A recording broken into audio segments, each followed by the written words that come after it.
दुनिया के कुछ हिस्सों में कोविड-19 के मामलों में फिर से वृद्धि देखी जा रही है और भारत में भी कुछ राज्यों में मामूली वृद्धि हुई है। हालांकि विशेषज्ञों का कहना है कि घबराने की जरूरत नहीं है, बल्कि सतर्क रहने की आवश्यकता है। वर्तमान स्थिति। वैश्विक स्तर पर हांगकांग, सिंगापुर और थाईलैंड जैसे देशों में कोविड-19 के मामलों में उल्लेखनीय वृद्धि हुई है, जिसके कारण अस्पताल में भर्ती होने वाले लोगों की संख्या भी बढ़ी है। भारत में भी कोविड-19 के मामले बढ़ रहे हैं, लेकिन संख्या अभी भी कम है। 21 मई 2025 तक भारत में 257 सक्रिय मामले थे, जिनमें से अधिकांश केरल, महाराष्ट्र, गुजरात और तमिलनाडु से थे। मुंबई में भी कुछ नए मामले सामने आए हैं और कुछ मौतें भी हुई हैं, जिससे स्थानीय स्तर पर चिंता बढ़ी है। हालांकि स्वास्थ्य मंत्रालय और विशेषज्ञों का कहना है कि स्थिति नियंत्रण में है और बड़े पैमाने पर पुनरुत्थान के कोई संकेत नहीं है। नए वेरिएंट्स। जो वेरिएंट वर्तमान में फैल रहे हैं उनमें JN.1 प्रमुख है, जो ओमिक्रॉन का ही एक सब वेरिएंट है। JN.1 वेरिएंट में लगभग 30 म्यूटेशन है और ये शरीर की प्रतिरक्षा को चकमा देकर तेजी से फैल सकता है। सिंगापुर में LF.7 और NB.1.8 नाम के वेरिएंट भी बढ़ रहे हैं, जो ओमिक्रॉन के ही सब वेरिएंट हैं और JN.1 से जुड़े हुए हैं, लेकिन ये पिछले वेरिएंट्स की तुलना में कम गंभीर प्रतीत होते हैं। लक्षण।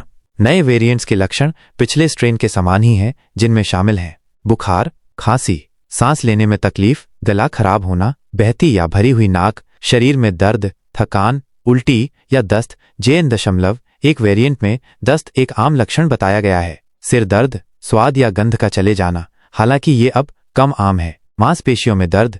बचाव के उपाय। कोविड-19 से बचाव के लिए अभी भी वही उपाय प्रभावी हैं। टीकाकरण। यदि आपने अभी तक टीका नहीं लगवाया है या बूस्टर खुराक नहीं ली है तो टीकाकरण करवाएं। टीके गंभीर बीमारी के जोखिम को कम करने में मदद करते हैं। मास्क पहने। भीड़ भाड़ वाली जगहों पर या जब कोविड फैल रहा हो तो मास्क पहने। हाथ धोएं। अपने हाथों को नियमित रूप से साबुन और पानी से धोएं या सैनिटाइजर का उपयोग करें। सामाजिक दूरी। भीड़ से बचें और दूसरों से उचित दूरी बनाए रखें। श्वसन स्वच्छता। खांसते या छींकते समय अपने मुंह और नाक को टिश्यू या रूमाल से ढकें। उपयोग के तुरंत बाद टिश्यू को बंद डिब्बे में फेंक दें। बीमार होने पर घर पर रहें। यदि आप बीमार हैं या किसी बीमार व्यक्ति के संपर्क में आए हैं तो दूसरों के आसपास जाने से बचें। परीक्षण कराएं। यदि आपको कोविड-19 के लक्षण महसूस होते हैं तो परीक्षण करवाएं। विशेषज्ञों का कहना है कि हमें कोविड-19 के साथ जीना सीखना होगा, क्योंकि ये अब एक स्थानिक बीमारी बन गई है। सतर्कता और उचित व्यवहार से हम इसके प्रसार को नियंत्रित कर सकते हैं और गंभीर बीमारी से बच सकते हैं।